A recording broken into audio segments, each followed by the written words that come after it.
Hello po mga kapasta. Raquel po, single mom. Nagtatrabaho sa munisipyo. 7 years old pa lang yung anak kong si Leslie. Nung ipagbuntis ko siya, tinakasan ako ng walang kwenta niyang ama. Grabe yung depresyon ko nun. Umabot sa puntong may masama na sana akong balak sa anak ko na nasa tiyan ko. Pero sa tulong na rin ng mga magulang ko ay naisip ko na hindi ko kailangan yung ama ni Leslie para maging masaya.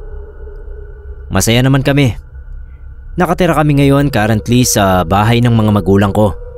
Sa umaga hanggang hapon ay magtatrabaho ako sa munisipyo. Maiiwan si Leslie kila mama at sila muna yung mag-aalaga hanggang sa makauwi ako ng hapon. Okay naman yung buhay namin.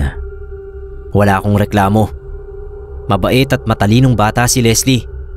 Pero may something na nangyari sa kanya dati na hanggang ngayon ay iniisip ko pa rin kung totoo ba talagang nangyari at hindi lang kami nag-hallucinate.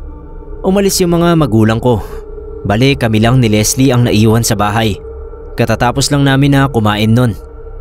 Nasa sala kami pareho, nanonood ng cartoons. Biglang nawala yung kuryente. Yumakap agad sa akin si Leslie. Kinarga ko siya tapos naglakad ako sa kusina para hanapin yung kandila at posporo malapit sa stove. Nung makuha ko yun, bumalik kami sa sala. Nagsindi sa may mesa ng kandila tapos naghintay sa pagbalik ng kuryente. Alam ko babalik yung kuryente. Usually kasi ganoon. Kapag walang pasabi sa social media na magba-brownout, siguradong babalik din agad. Ang tagal nang hinintay namin ni Leslie. Nalibang na sa paglalaro ng anino niya sa pader. Ako naman, inaantok na. Nakahiga na ako sa may sofa. Ilang minuto pa, naririnig ko na may kinakausap si Leslie. Nilingon ko siya. Meron nga siyang kinakausap doon sa upuan. Tinawag ko siya. Sabi ko, sino yung kausap niya? Nginitian ako ni Leslie. Sabi niya may guy daw na gusto siyang makalaro. Kinuha ko yung cellphone ko at binuksan ko yung flashlight. Wala namang tao. Tumayo ako. Nilibot sa buong bahay yung liwanag ng flashlight. Pero wala talaga.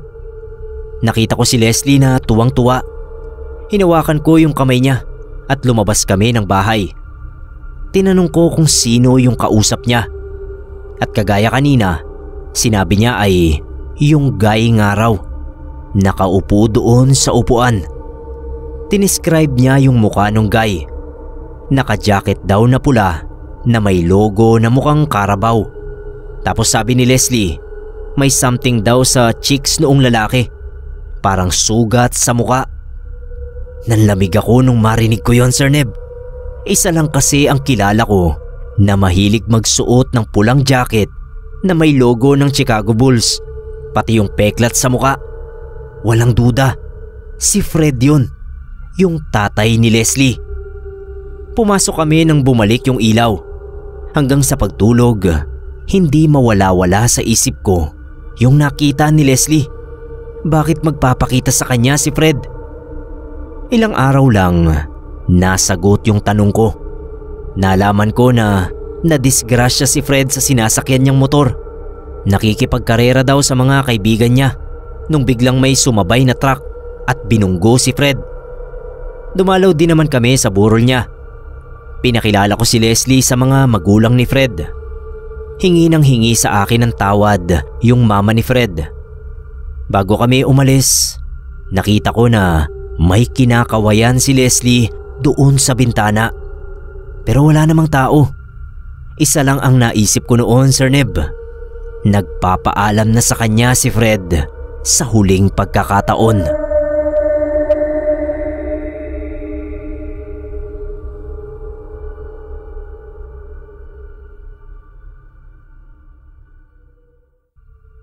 Jonathan po ang pangalan ko, Sir Neb. Pero tawag sa akin ng mga kaibigan ko ay Ethan. Gusto ko lang sanang ibahagi itong true story na naganap sa akin ilang taon na ang nakakaraan. Tuwing Sabado lumalabas kami ng mga kaibigan ko at umiinom sa mga bar. Stress reliever namin yon. Sa sobrang busy namin sa trabaho, kailangan din namin ng konting kasiyahan sa buhay. Hindi naman kontra yung asawa ko at mga asawa ng iba kong kaibigan. Alam naman nila na kapag nag-iinom kami sa bar, inom lang. Walang table-table ng mga babae o kaya mga chicks na sinasama. 7 PM nagkikita-kita na kami. Tapos tsaka kami mamimili ng bar na pagpupwestuhan. Siyempre iba-iba every week ang place namin para hindi naman nakakasawa. Kapag pumatak na yung orasan sa 12:00, uuwi na kaming lahat. Ganun lang, kwentuhang for the boys lang. Kaya naman tiwala din sa amin yung mga asawa namin. Ganito yung nangyari sa akin doon sa isang bar. Dumayo kasi kami sa kabilang bayan. May bagong bukas raw na bar. Medyo malayo nga lang. May mga sasakyan naman kami kaya no problem. Pagdating namin doon, yung ambience agad ang nagustuhan namin. Outdoor siya. Napapalibutan ng naglalakihang mga puno at saka merong maliit na ilog. Kaya maririnig mo yung flow ng ilog doon sa may gilid. Ang sarap sa tenga, nakaka-relax. Umorder na kami ng beer at sisig. Nagkakatawanan na. Napilit pa namin yung isa naming kabarkada na kumanta doon sa unahan nung paborito niyang kanta ng parokya ni Edgar. Kahit na wala siya sa tono. Open mic kasi. Mga 11:00, tumayo ako para umihi. Imbis na doon sa urinal, pumasok ako doon sa mismong banyo. Ang totoo kasi niyan ay natatai ako. Hindi ko na napigilan. Pag upo ko sa trono, nagulat ako kasi biglang nawala yung ilaw. Kahit yung tugtugan sa labas, nawala rin. Naisip ko, brownout sa labas. Hindi na ako nakatayo pa kasi lumabas na yung kanina ko pa iniipong sama ng loob sa tiyan. Hindi pa ako tapos nung makaramdam ako ng lamig na bumalot sa loob ng banyo. Ang weird lang kasi saan naman manggagaling yung hangin sa banyo. Tinapos ko na yung ginagawa ko. Tsaka ako tumayo para lumabas na sana. Nung maramdaman ko yung napakalamig na kamay na humawak sa likuran ko. Napatalon ako. Kinapa ko yung doorknob. Nagpapanik na ako kasi may kasama ako sa loob ng banyo na hindi ko makita sa sobrang dilim. Nung mahawakan ko yung doorknob, pinihit ko yon. Lumabas ako na humahangos at pinagpapawisan dahil sa takot. Nagulat ako pagtungtong ko sa labas. May ilaw. May kumakanta rin. Pinagtitinginan ako nung ibang dumadaan sa banyo kasi yung mukha ko hindi maipinta. Naglakad ako pabalik sa table namin. Sabi nila ang tagal ko raw. Nagtanong ako kung nag-brownout ba. Sabi nila hindi naman daw. Takang-taka ako noon, Sir Neb. Sinubukan ko pang bumalik dun sa banyo na pinanggalingan ko. Sinilip ko kasi baka may tao doon na pinagtitripan ako. Pero wala. Walang katao-tao. Hindi ko alam kung anong gagawin ko nun. Kaya nagpaalam na lang ako sa mga barkada ko. Hanggang ngayon hindi ko pa din lubos maisip kung anong nangyari sa akin sa loob ng banyo na yon. Minulto ba ako o pinaglaruan ng elemento? Hindi ko talaga alam. Hindi na ako bumalik pa dun sa bar na yon. Kapag nagyayaya yung iba kong kaibigan dun, lagi akong may palusot para dito na lang sa malapit ganapin yung inuman namin. Simula din nung mangyari yon, hindi na ako tumatay sa banyo sa pampublikong lugar.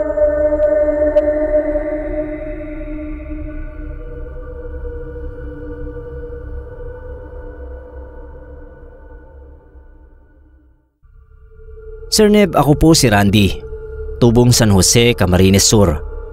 Bago po kami ikasal ng asawa kong si Monique, sabi namin kailangan magkaroon muna kami ng bahay bago mag-settle down. Mahirap na kasi kung kasal na kami tapos nakikituloy pa rin kami sa mga magulang ko. Pinag-ipunan namin yung bahay. Una ay nakahanap ako ng murang lote malapit sa syudad. Binenta raw ng may-ari kasi luluwas na sa ibang bansa at hindi na babalik sa Pilipinas. Maliit lang yung lote pero sapat na sa binabalak naming pamilya ni Monique. Pinasimulan na namin yung pagtatayo ng bahay. Isang palapag lang muna. Pero pinalagyan namin ng abang para kung sakaling makaipon ulit kami, baka makapagpagawa kami ng second floor ng bahay. Ilang buwan lang tapos na yung bahay. Lumipat agad kami at pagkatapos kinasal na rin kami ni Monique. 3 months sa bahay na yon, tsaka lang nagsimula yung paulit-ulit na brownout sa bahay. Unang beses yon na nangyari, gabi. Kumakain kami ng hapunan nang bigla na lang dumilim. Nagbukas ako ng LED lights at saka pinagpatuloy yung pagkain. Kasi akala namin buong barangay yung nawalan ng kuryente. Habang naguhugas si Monique ng plato, lumabas ako. Nagulat ako nung makita ko na sa bahay lang namin ang brownout. Yung mga kapitbahay namin may mga ilaw. Bumalik ako sa loob. Sinabi yon kay Monique. Sabi niya sa akin baka kagagawan yon ng mga bata na nakita niyang tumatakbo dun sa bakuran. Nagdala ako ng flashlight. Lumabas at hinanap yung bata na sinasabi ni Monique. Pero wala. Bumalik din naman yung kuryente. Pero kinabukasan nun, dahil day off naman namin, pinacheck na namin sa isang electrician. Check dito, check doon. Kalikot at kung ano-ano pa. Nung isara niya yung fuse box namin, sabi niya wala naman daw sira yung kuryente namin. 3 araw makalipas, nag-brownout na naman habang kumakain kami ni Monique. Lumabas ako at tama yung hinala ko. Sa amin lang brownout. Nagalit pa si Monique kasi palpak daw yung huling electrician na pinagtanungan namin. Sunod na day off ko, pinapalitan namin yung mga wiring sa bahay. Sabi ni Monique, baka delikado daw, posibleng pagsimulan ng sunog. Pero lumipas lang ulit ang 4 na araw, brownout na naman sa amin. Ako na yung nagsuggest kay Monique na baka hindi na electrician ang kailangan namin, baka albularyo na. Bukod kasi sa brownout ay may mga nakikita rin daw si Monique na mga bata sa labas na bigla na lang naglalaho kapag sinundan. Hindi ako nagkamali, Sir Neb. Pagpasok pa lang nung albularyo, sinabi niya sa amin na masamang lugar daw ang lote nung bahay namin. Dati raw kasi itong sementeryo na pinaglilibingan ng mga batang namatay sa gera. Yung mga bata raw na nakikita ni Monique sa labas, malamang ay mga kaluluwa yun na matagal nang hindi nananahimik. Sabi namin na pinabless namin yung bahay bago kami lumipat. Sagot nung albularyo, hindi raw madadala ng simpleng pagbe-bless lang ng pare ang mga kaluluwang lampas ilang dekada nang nakatira sa loteng yon. Tinulungan kami ng albularyo na makipagkaibigan doon sa mga kaluluwa na nakatira doon. Sabi niya kasi hindi namin mapapaalis yung mga kaluluwa kahit anong gawin namin. Nagdasal kami halos gabi-gabi bago matulog. Nagtitirik ng kandila sa may bakuran at tuwing 6:00 ng hapon ay nagsasaboy kami ng asin sa lupa. Kapag may okasyon din sa bahay ay naghahain kami ng isang platong pagkain. Kailangan daw ay mga pambatang pagkain. Dahil sa tulong ng albularyo, Sir Neb, hindi na naulit pa yung mga brownout sa bahay namin. Paminsan-minsan pa rin naming nakikita yung mga bata na normal lang naman daw. Basta irespeto lang daw namin sila at siguradong hindi nila kami gagambalain.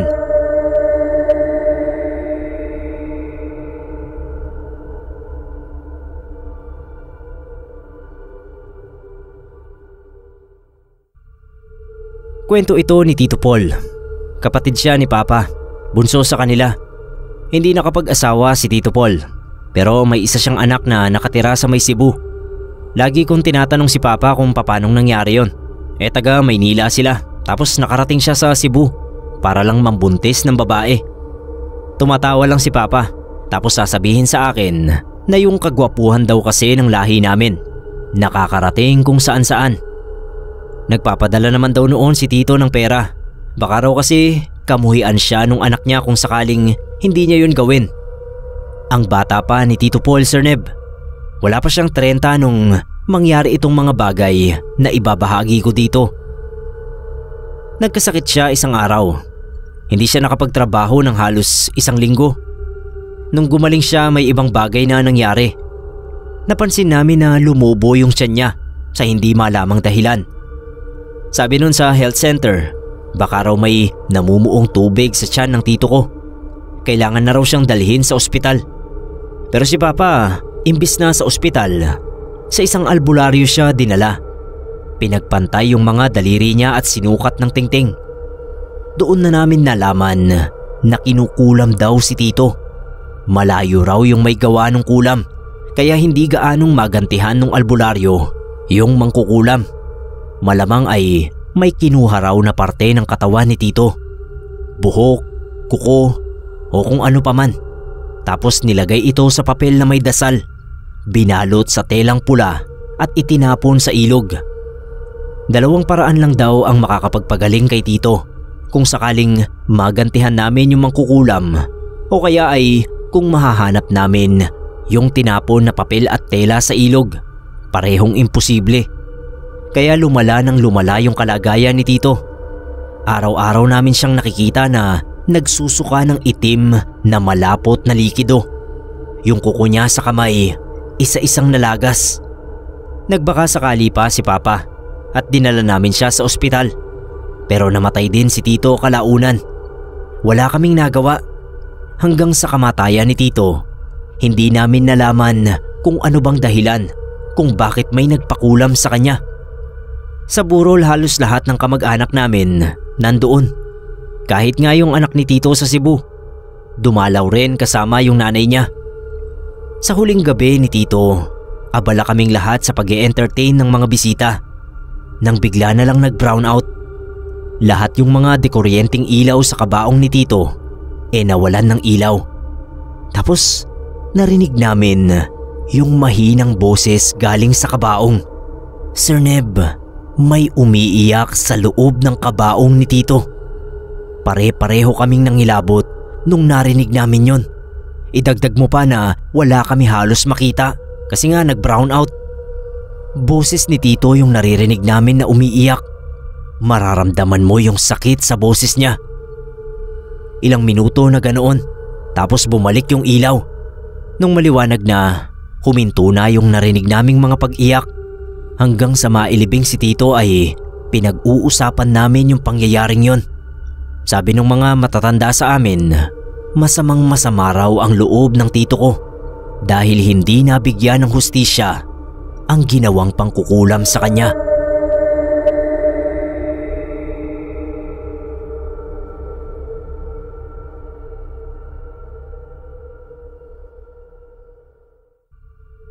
Ako po si Jelly, Sir Neb. Fan na fan po ako ng channel nyo noon pa man. Kaya rin siguro matatakotin ako dahil nakakatakot naman talaga yung mga kwento dito.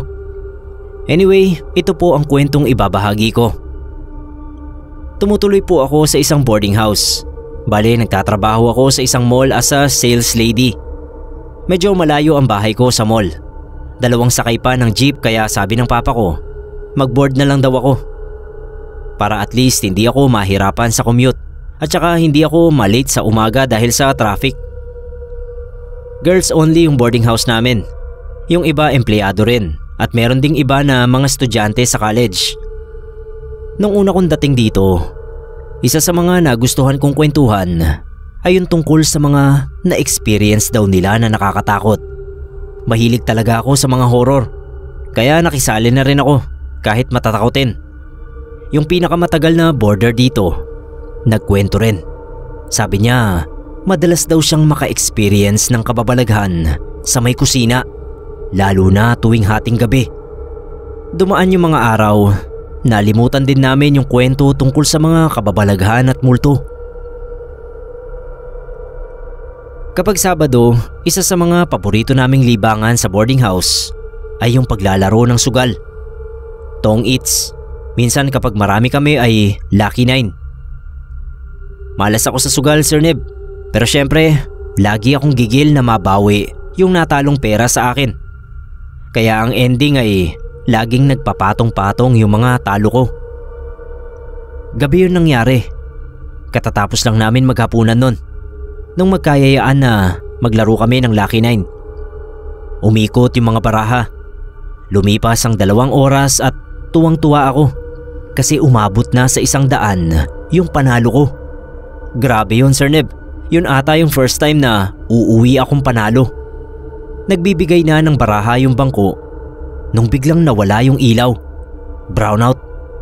Nagsitayuan kami. Pero nung ilabas ni Maika yung flashlight niya, natuloy pa rin yung laro.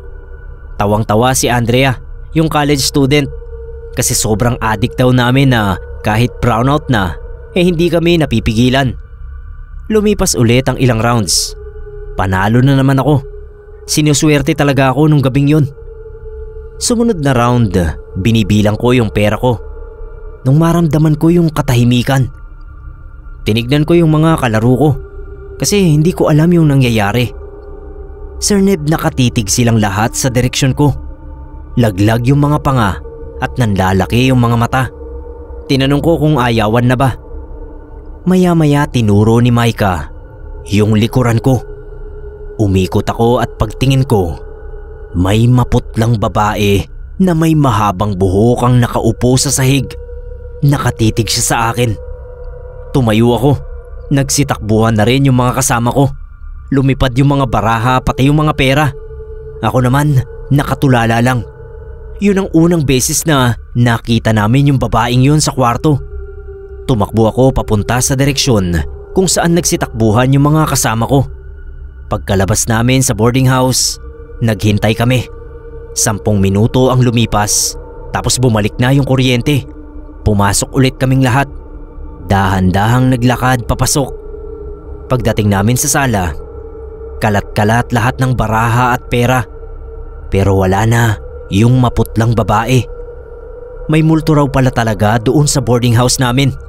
Dati pa, bihira lang magpakita at hindi naman daw nananakit ng mga tao.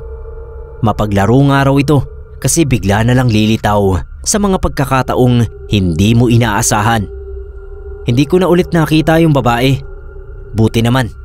Sabi pa sa akin ni Papa, magdala lang daw ako ng rosaryo lagi sa bulsa ko at yung mga kaluluwa na ang iiwas sa akin.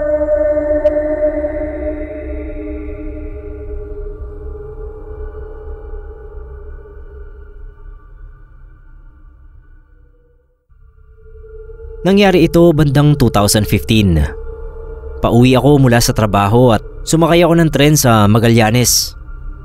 Bandang Boni yata o Sio. Doon na nagluwag ng konti. Doon ko rin nakita yung lalaki na nakatayo malapit sa pinto. Yung suot niya ay para siyang trainee sa fast food. Naka white polo shirt, black slacks at sapatos. Wala siyang dalang bag. Nakatayo lang talaga siya malapit sa may pinto. Steady at walang kinakapitan. Pero hindi natitinag. Ang weird. Pinakatitigan ko nga. Pero si kuya, yuyuko lang na parang humihingi ng pasensya. Pero hindi naman umaalis sa pwesto niya. Kahit hindi naman pala bababa sa mga istasyon. Hanggang sa nakarating na nga ng North. Ubus na yung mga pasahero.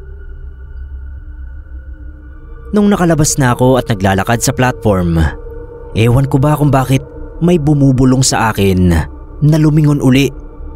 Pagkita ko sa tren, nagsara na yung pinto at umaandar na ito. Pero si kuya, nasa loob pa rin. Nakatayo sa may pinto. Inisip ko na lang na baka staff siya ng tren o ano.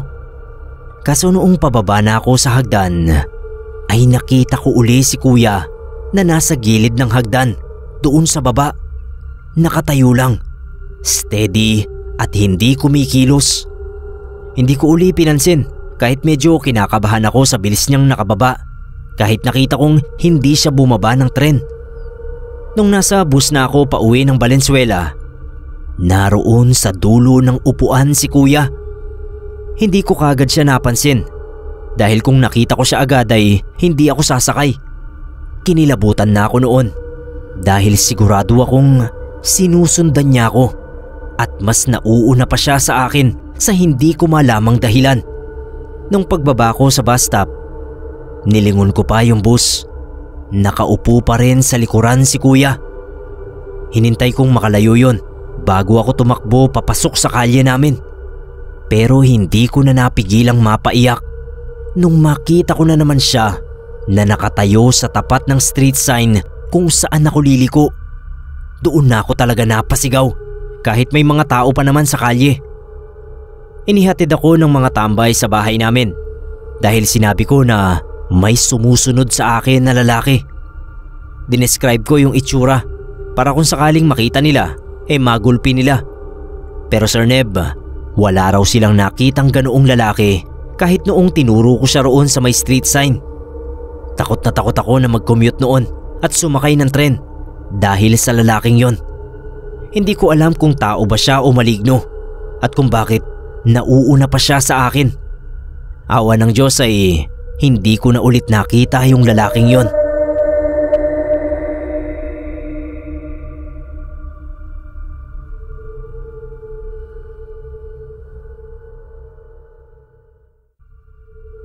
Nangyari po ito sa LRT2 late 2019. Maaga pa nun, mga alas 8 ng gabi siguro.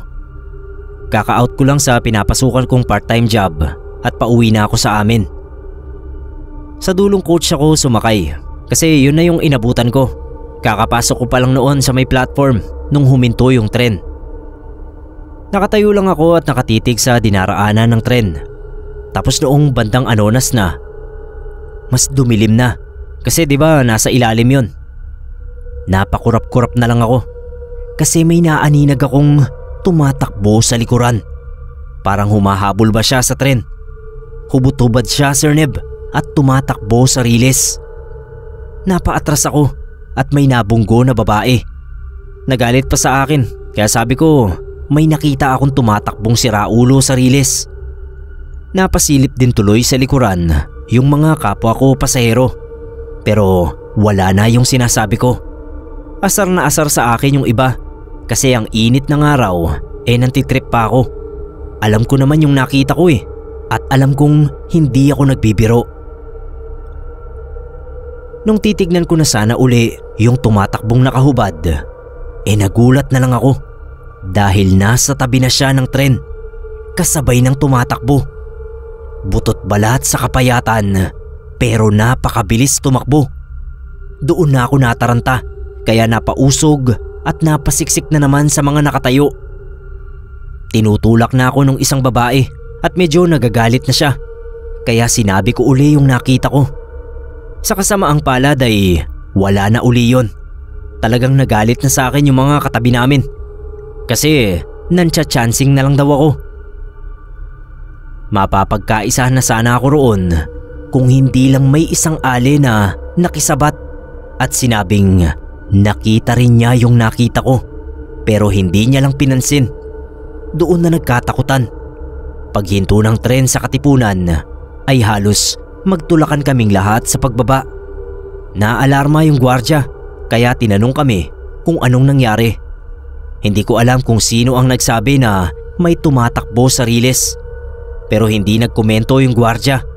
Pinaalis na lang kami, Sir Neb, na para bang alam niya kung ano yung tinutukoy na yon.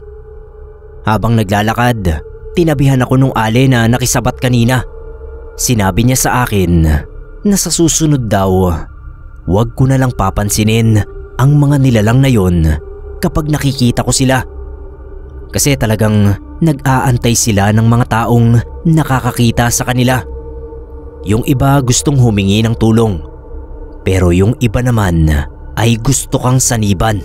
Kaya mas makakabuti kung hindi mo na lang sila papansinin.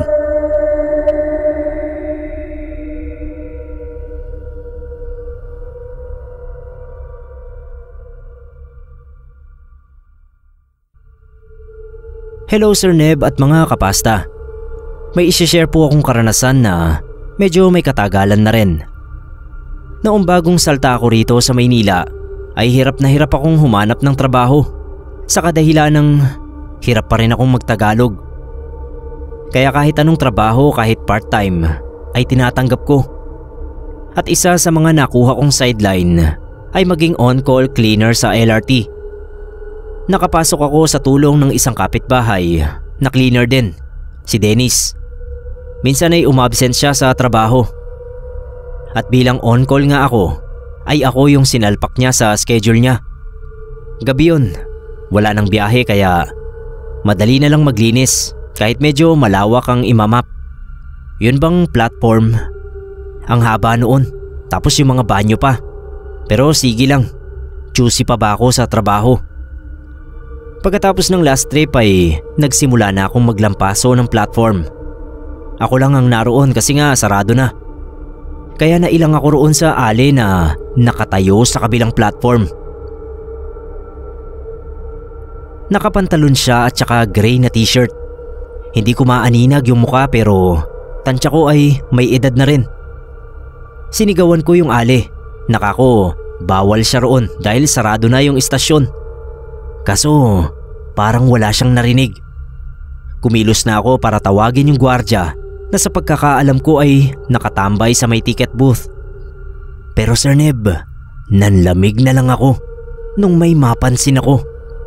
Yung alley, hindi siya basta nakatayo lang sa kabilang platform. Yung mga paa niya, hindi nakalapat sa sahig. Lumulutang siya at lumulutang nga siya patawid at palapit sa kinapopwestuhan ko. Napasigaw na ako at binalibag ko na talaga yung hawak kong map bago ako nagtatakbo. Nakasalubong ko yung gwardiya at pinigilan niya akong makalabas kaya lalo akong sumigaw. Minura niya ako at sinampal para kumalma. Hindi ko masabi sa kanya ng maayos yung nakita ko dahil naghalo na yung takot at hirap ko sa pagtatagalog. Lalo tuloy akong pinagmumura ng gwardiya at hinila niya pa ako pabalik sa platform para tapusin daw yung paglilinis ko. Nakipaghilahan talaga ako sa kanya dahil ayoko na ngang bumalik doon. Hanggang sa hinayaan na lang niya akong makatakbo palabas. Umuwi na talaga ako noon at hindi ko na kinuha yung sahod ko kahit nasayang yung pagod ko. Buti na lang at mabait si Dennis kaya kahit papano ay binigyan niya ako ng 200. Mabawi ko man lang daw yung pamasahe ko. Siya rin ang nagsabi sa akin na baka kaluluwa ng mga nagpakamatay sa LRT yung nakita ko dahil ilan na raw ang tumalon doon sa riles at namatay. Pagkatapos noon ay hindi na ako ulit nagtrabaho sa lugar na yon.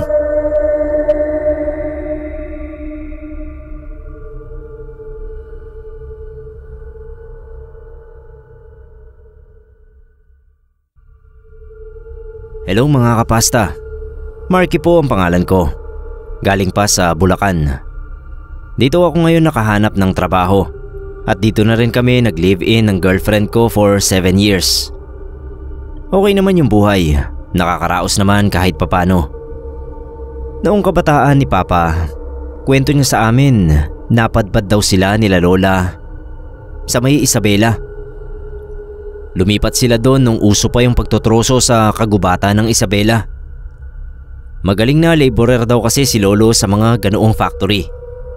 Kaya naalok siya ng trabaho doon. At ayun nga, doon na sila nanirahan hanggang isilang si Papa at ilan niya pang mga kapatid. Dahil malapit sa dagat, nasanay na raw si Papa na lumaki sa dalampasigan. Para raw siyang isda noon kung lumangoy. Kahit gaano kalalim, kahit gaano kalaki yung alon, sinisimplehan lang niya yung paglangoy. Marami nga siyang kwento sa akin tungkol sa mga karanasan niya, mga kalokohan. Ilang beses din daw silang muntik ng malunod at ilang beses din na naospital. Kapag kinukwento yon sa akin ni Papa, nakikinig talaga ako. Isa yun sa mga masasayang alaala ko nung kabataan ko. Pero isa siguro sa pinaka-memorable niyang kwento ay yung minsan na nakahuli daw sila ng sirena sa Pampang. Hapon daw yun. Elementary student pa lang si Papa pero sabi niya batak na siya sa trabahong dagat. Sumama siya sa isa sa mga mangingisda sa barangay nila para manghuli sa laot. Nung pauwi na sila, dumaan sila rito sa isang ruta kung saan sa gilid nila ay napakaraming mababatong bahagi. Si Papa raw ang unang nakapansin dun sa babaeng nakaupo doon sa isa sa mga batuhan. Tinuro niya ito sa kasama niyang mangingisda. Nung makita yun nung kasama ni Papa, parang lumiwanag raw yung mata nito. Inikot niya yung bangka at saka nila nilapitan yung mabatong bahagi Delikado raw yun, sabi ni Papa. Pwedeng masira yung ilalim ng bangka nila. Pero yung kasama niya, desidido. Tsaka lang daw nalaman ni Papa na kaya pala ito sabik na sabik ay dahil may usap-usapan sa bayan na naghahanap ng sirena yung isa sa mga dayong foreigner. Nung makalapit sila, tsaka lang napagtanto ni Papa na sirena yun. Ang putla ng balat, puti yung buhok, walang itim yung mga mata. Posible raw na bulag yung sirena. Hindi raw ito makaalis sa batuhan dahil sa malaking sugat malapit sa tiyan. Pwede raw na natusok ng matalas na bagay. Tumalon agad doon sa batuhan yung mangingisda. Nilabas niya yung lambat niya at saka tinapon sa sirena. Nagpupumiglas yung sirena. Si Papa raw hindi makapaniwala sa nakikita niya. Kasi madalas ay naririnig niya lang sa mga kwentuhan ang ganoong klaseng nilalang. Nung nakapalupot na yung lambat sa sirena, hinila raw ito ng mangingisda. Sa una raw ay parang mabangis na hayop yung sirena. Nilabas nito yung matatalas niyang ngipin. Pero nung maisakay na nila ito sa bangka, umiiyak na ito na parang bata. Sobrang lansa raw nung amoy niya, sabi ni Papa. Pinagmamasdan niya yung umiiyak at kitang-kita niya na kulay asul yung mga luha nito. Imbis na sa barangay, umikot sila sa bayan at dumaong sa dalampasigan malapit sa kakahuyan. Pinauwi na raw si Papa nung mangingisda. Sinabi na manahimik lang at bukas ay pumunta sa bahay niya.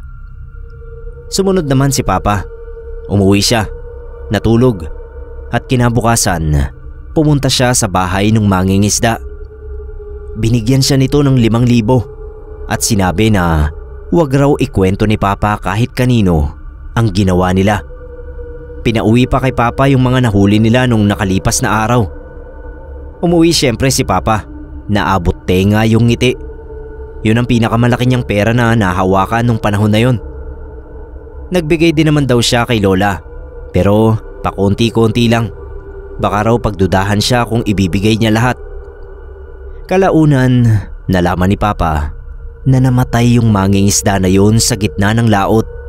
Sabi ng mga nakakita, tulala raw at walang buhay habang nakasakay sa bangka niya. Balot daw ng kaliskis ng isda yung bangka, pati na yung katawan nung mangingisda.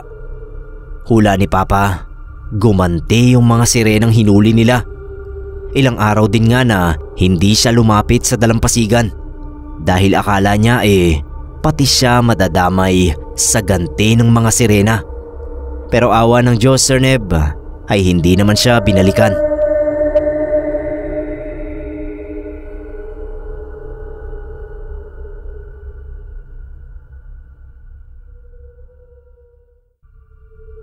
Ako po si Candy, Sir Neb. Nasa early 30s na.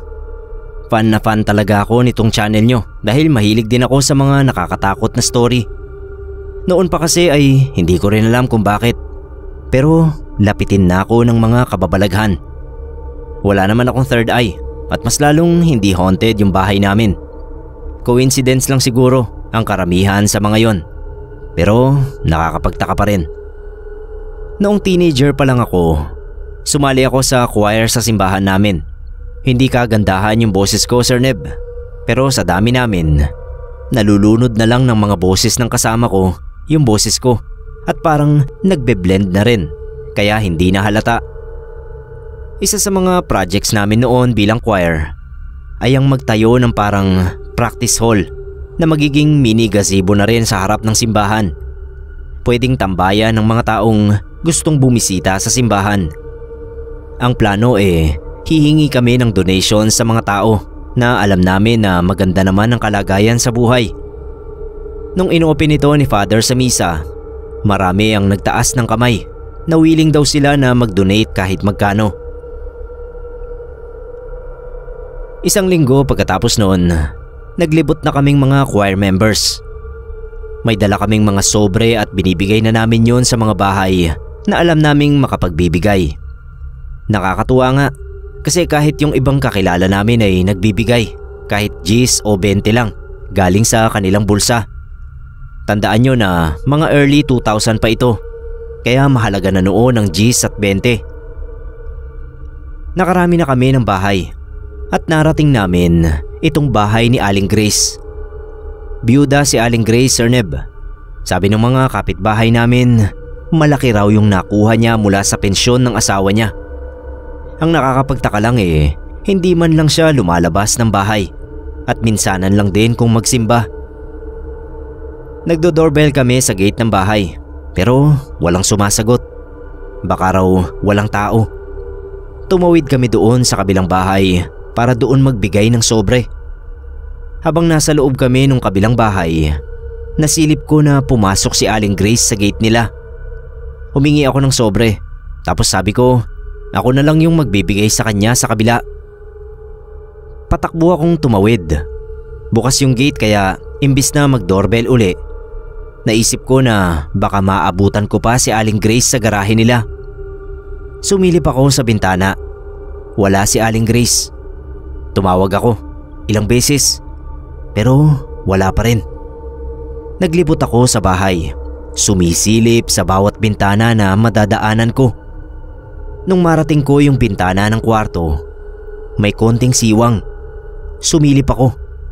Sir Neb, hubad si Aling Grace. Walang suot. Akala ko nagbibihis lang siya. Pero dumapa siya sa sahig. Bigla siyang nagbagong anyo.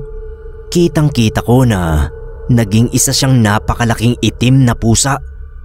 Napaatras ako. Buti at napigilan kong sumigaw. Tumakbo ako palabas at tumawid sa kalsada.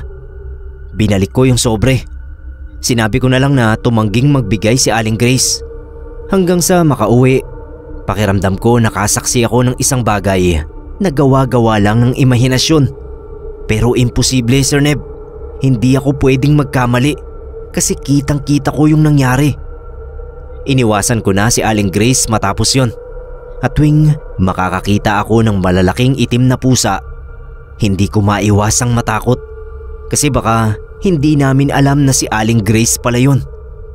Wala namang nabalitaan sa amin na nabiktima ng aswang, kaya baka hindi naman masamang klase si Aling Grace. Nung gumraduate ako sa kolehiyo, naabutan ng mga tanod si Aling Grace na wala ng buhay sa bahay niya. Ang sabi ng mga nakakita, may 3 itim na sisiw daw ang lumabas sa bibig ni Aling Grace nung iakyat nila siya sa ambulansya.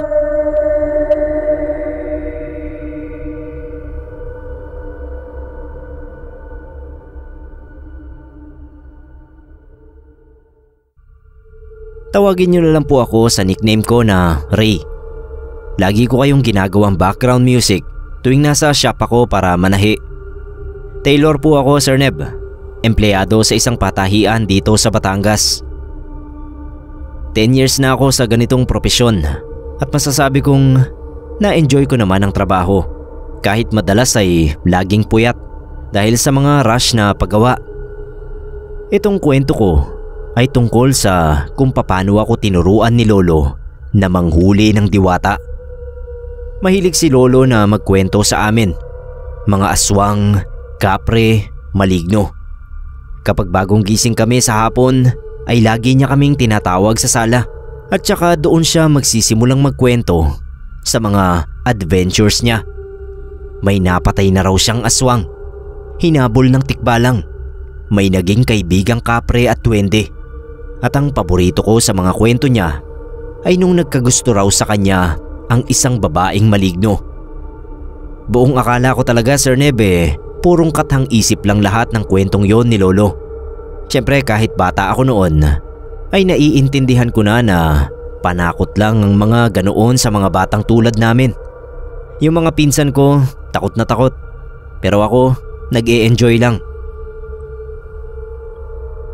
Isang beses nakausap ko si Lolo. Tinanong ko kung bakit ang galing niyang mag-imbento ng mga kwento. Pero nagalit siya sa akin. Sinigawan pa ako kasi hindi raw imbento yung mga kwento niya sa amin. Lahat daw yon nangyari. Tumangutang-ulang ako sa kanya pero deep inside ayoko talagang maniwala Napansin din ata ni Lolo, kaya sabi niya bibigyan niya raw ako ng ebidensya. Manghuhuli raw kami ng diwata. Pumunta kami sa likod bahay kung saan may mga kakahuyan. May dala siyang gatas at posporo, pati na rin kandila. Nung marating namin yung malawak na parte ng kakahuyan, yung maraming damo, umupo kami ni Lolo. Nilagay niya yung gatas sa maliit na lalagyang plato. Tapos nagsindi siya ng kandila sa tapat ng plato. Tsaka may isinulat si Lolo sa lupa kung ano-anong salita na hindi ako pamilyar sa letra. Nagsimula nang magdasal si Lolo. Sabi niya, pumikit daw kami. 3 beses niya yun na inulit. Pagdilat ko, may maliit na taong may pakpak. Nakatayo siya sa harap ng plato. Nakayuko siya at humihigop ng sabaw doon sa plato.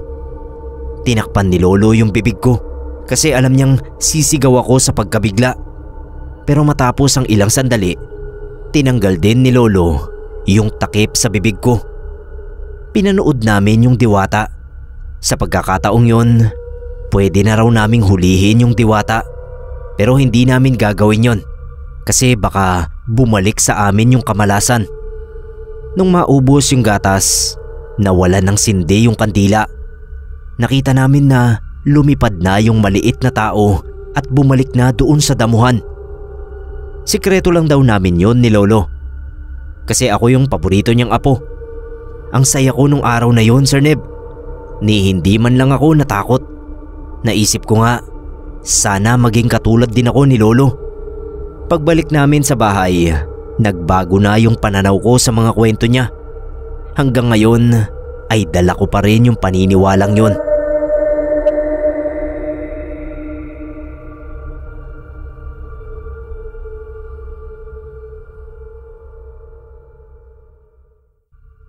Mas mabuti siguro na wag niyo nang malaman ang pangalan ko o kung saan ako nakatira, kung ilan na ang edad ko, kung ano ang naging ranggo ko. Mas mabuti na wala kayong alam tungkol sa akin. Masyadong maselan ang kwentong maririnig nyo ngayon. Hindi ko alam kung anong mangyayari sa akin matapos kong ikwento ito. Pero sana ay wala naman. Isa po akong pulis. Medyo mataas ang ranggo. Sa katunayan niyan ay umabot na ako sa puntong tuwing may misyon ay laging may 5 akong subordinate na kasama. Masarap ang buhay ng pulis, Sir Neb.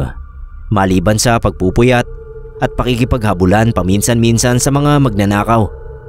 Madalas ay puro mga aksidente sa daan ang nirerespondihan namin. Kaya rin siguro lumalaki yung tiyan ng iba sa mga katulad namin. Noong early 2000, nakatanggap kami ng tawag. Ako yung nakasagot ng tawag. Nagpakilala yung lalaki na miyembro ng isang mataas na organisasyon dito sa atin. Nagtanong ako ng ilang detalye para makumpirma yon. Valid lahat ng pinrovide niya. Nagulat ako sa mga sinabi nung lalaking yon sa kabilang linya. Pumunta raw kami sa gubat.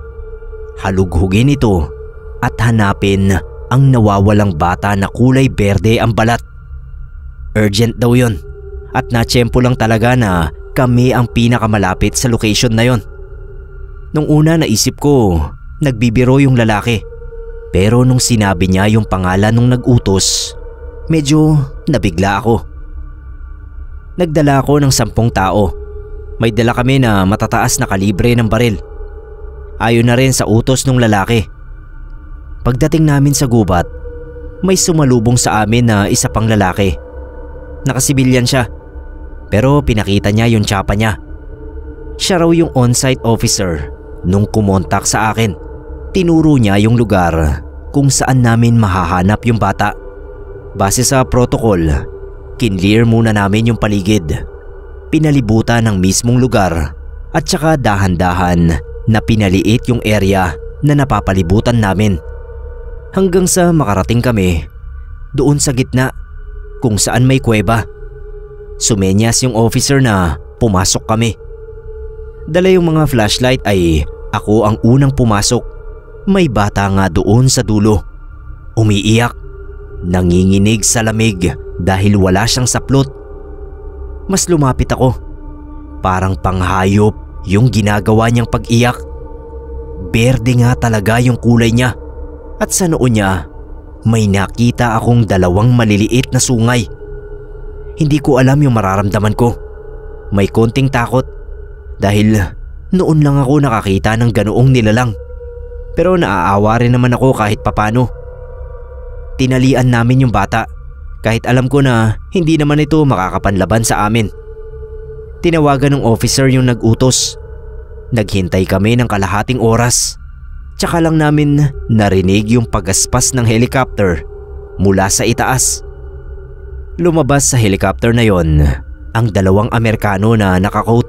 Binati pa nga kami at sinabing successful ang mission namin. Umalis sila sakay ng helicopter at naiwan kami doon. Sumunod na araw, may dumalaw sa aming high-ranking officer kasama ang isa sa mga Amerikanong nakita namin. Nagkaroon ng closed-door meeting at sinabi na confidential daw lahat ng nakita namin sa gubat na yon. May compensation sa mga ginawa namin. Pero sa oras na marinig daw nila sa iba na pinagkakalat namin ang nakita namin, wala raw silang choice kundi i-terminate ang taong yon.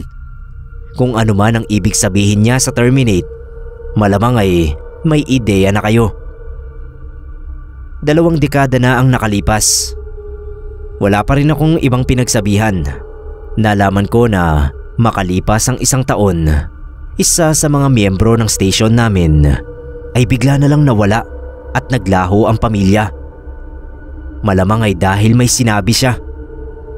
Kaya ako naglakas ng loob na ikwento ito ay dahil alam kong inactive na ngayon ang organisasyon na yon.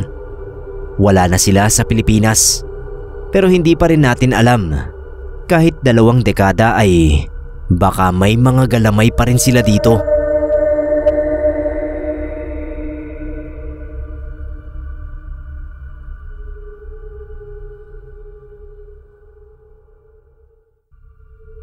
Magandang araw sa lahat ng listeners natin dito.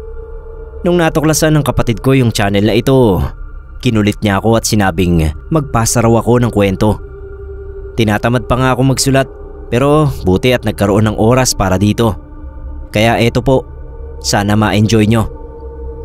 Noong hindi pa ako nakakapag-asawa, malayo sa syudad yung tinirhan naming barangay. Kailangan pang umakyat ng mga habal-habal para marating yung lugar namin. May kuryente naman kami at supply ng tubig. Pero mahina yung signal ng TV. Kaya madalas nagtsatsaga kaming lahat sa mga radyo. Kahit ganoon, wala naman kaming reklamo. Nakakapag-aral kami ng maayos gawa ng may eskwela naman doon na pinatayo ng LGU ng bayan namin. Mababait yung mga kapitbahay at masasabi kong mas konti ang krimen sa amin kesa sa ibang lugar. Mga 2004, kumalat ang balita tungkol sa aswang raw na umaaligid sa gabi. Namatay yung 2 alaga ni Mang Roel. 2 araw ang nakalipas. Naabutan na lang daw nila na wala ng tiyan yung baka. Hindi raw sila magkakamali. Aswang daw ang may gawa nun. Lumipas yung mga araw at bigla na lang nawala yung anak ni Manang Remina. Kilalang sugalera si Manang Remina. Kaya nung umuwi siya ng hating gabi mula sa sugalan, hindi niya napansin na wala na yung anak niya. Kinabukasan lang siya nag-report sa mga tanod. Halos 4 na araw ang ginugol naming lahat para hanapin yung anak ni Aling Remina. Pero wala kaming nahanap. 1 linggo ang lumipas, natagpuan sa may maisan ang katawan ng isang bata. Nabutas din ang tiyan. Doon na nagsimulang magpanik yung mga tao. Sumapit lang ang 5:00 ay pinapapasok na lahat ng bata. Kung dati ay may mga nagkukwentuhan sa mga tindahan, nawala na yon sa takot na mabiktima rin sila ng sinasabing aswang. May nabiktima ulit, si Kaboboy, na mag-isang nakatira doon sa dulo ng barangay, malapit sa may ilog. Aalukin daw sana ng mga kaibigan niya na mag-inom. Nung pagbukas nila ng bahay nito, nakita nila na nakasalampak sa sahig yung matanda. Dilat at wala na raw bituka. Isa lang ang naisipan naming aksyon matapos yon, ang hulihin ang aswang. Nag-volunteer si Kaisko. Pinakita niya sa aming mga kalalakihan ang tinatago niyang baril na may 7 bala. Sinamahan namin noon si Kaisko sa bayan. Pinabindisyonan namin lahat ng 7 bala. At nung nakauwi, naghanda kami ng kambing. Kinatay namin yung kambing nung hapon na yon. Nilabas yung mga bituka at sinabit yon sa isang malaking puno. Tsaka kami nag-abang sa kubo malapit doon sa puno. Sarado yung ilaw. Wala ring nagsisigarilyo kasi baka maamoy daw ng aswang. 11:00, narinig na namin yung mga kaluskos sa sanga. Dahan-dahan na kaming lumabas ng kubo. Madilim pero may dala kaming tigi-isang flashlight na gagamitin oras na kailangan ng paputukan yung aswang. Kitang-kita namin kung papanong gumapang sa puno yung aswang. Wala siyang suot na damit. Ang haba ng buhok niya. At nung marating niya yung mga bituka, tsaka niya nilantakan ang mga yon. Ayon sa mga sabi-sabi, distracted ang mga aswang kapag kumakain sila. Kaya hindi na namin pinalampas yung pagkakataon. Binilisan namin ang mga kilos. Binuksan ni Kaisko yung flashlight niya. Paglingon sa amin ng aswang, kitang-kita ko kung papanong nabutas yung noo niya dahil sa balang galing sa baril ni Kaisko. Nahulog yung aswang. Nanginginig. Inubos ni Kaisko lahat ng bala niya sa katawan ng aswang. Walang gustong lumapit sa katawan ng aswang. Tinakpan namin ito ng sako at naghintay kami ng umaga. Pagtingin namin nung lumiwanag na yung araw, parang bangkay na yung itsura ng aswang. Lumubog na yung pisngi niya at nagsilitawan yung mga buto sa katawan. Nakakaawa nga. Parang may humigop sa laman niya. Pero kung iisipin mo yung mga ginawa niyang pambibiktima, ay tama lang yung nangyari sa kanya. Nilibing namin yung aswang na yon sa itaas ng bundok.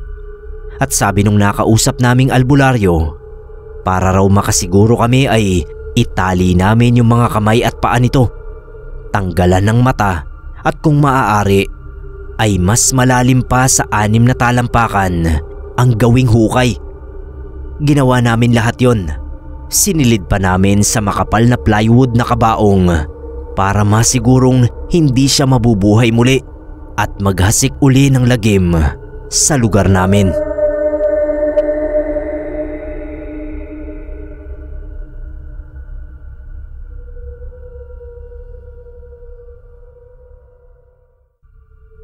Gusto niyo bang makarinig ng medyo weird na kwento? Eto po, kwento ng lolo ko nung panahon na makahuli siya ng isang isdang nagsasalita. Mahilig mangisda si Lolo Fred. Doon sa ilog malapit sa bahay nila. Sabi ni Mama, matapos daw magsaka ni Lolo ay tatambay ito sa ilog. Sa oras na umuwi raw ito ay may pang-ulam na sila ng 2 araw sa dami ng nahuhuli ni Lolo. May pamahiin kami sa amin na pinipili ng mga isda kung magpapahuli ba sila sa isang tao o hindi. Si Lolo raw, basta itinapon niya yung mga pain niya kahit saan, sigurado raw na may mahuhuli siya. Hanggang isang araw nga, nakahuli si Lolo ng isang isdang kamukha raw ng tilapia, pero itim na itim ang kulay nito at ginto ang mga mata. Imbis na ulamin, nilagay daw ito ni Lolo sa loob ng maliit na aquarium nila sa bahay. Baka raw kasi bagong klase ito ng isda na siya pa lang ang nakakadiskubre. Nung gabi raw habang nasa kusina si Lolo, ay may naririnig siyang boses. Tumayo siya, hinanap kung sino ang tumatawag sa pangalan niya, at paglingon niya sa aquarium, nakita niya na nakatingin daw yung isda sa kanya. Tinanong niya raw kung yun ba yung nagsasalita, at laking gulat daw ni Lolo nung sumagot yung isda. Simula noon sinikreto ni Lolo ang pakikipag-usap sa isda kasi Sino ba namang normal na tao ang kakausap ng isang isda? Napansin daw ni Lolo na magaling magbigay ng hula yung isda. Una raw ay sinabi nito na may pesteng darating sa mga palayan, kaya mas mabuti raw na maghanda. Si Lolo lang ang nag-spray sa palayan nung panahon na yon. Walang naniwala sa kanya. Hanggang sa umatake na nga yung mga pesteng insekto at halos nalugi ang kalahati ng ani ng buong bayan nila, maliban sa palayan ni Lolo. Isang araw, nagising si Lolo na kinakausap siya nung isda. May bagyo ng panahon na yon. Sinabi nito na lumikas sila ng bahay dahil maraming guguho pagdaan ng bagyo. Pinaghanda raw ni Lolo Fred si Lola at saka siya lumabas. Sinabihan yung mga kapitbahay nila na lumikas rin tulad nila. Wala raw nakinig sa kanya kasi ang balita sa TV, signal number 1 lang naman daw yung bagyo, hindi gaanong kalakas. Sakay ng tricycle ay nakituloy daw muna sila Lolo sa kapatid niya sa kabilang bayan. Dumaan ang gabi, kinabukasan, nalaman nila na nagkaroon ng landslide sa barangay na tinitirhan nila. Nakakalungkot dahil 3 raw ang namatay at lampas 20 ang bahay na nasira dahil sa landslide. Tumagal pa raw ng lampas 1 taon yung isda na yon sa bahay nila Lolo. Parang naging swerte daw talaga yon sa kanila. Isang gabi nagpaalam na raw yung isda kay Lolo. Pagkagising niya sa umaga, wala na yung isda. Naglaho na parang bula.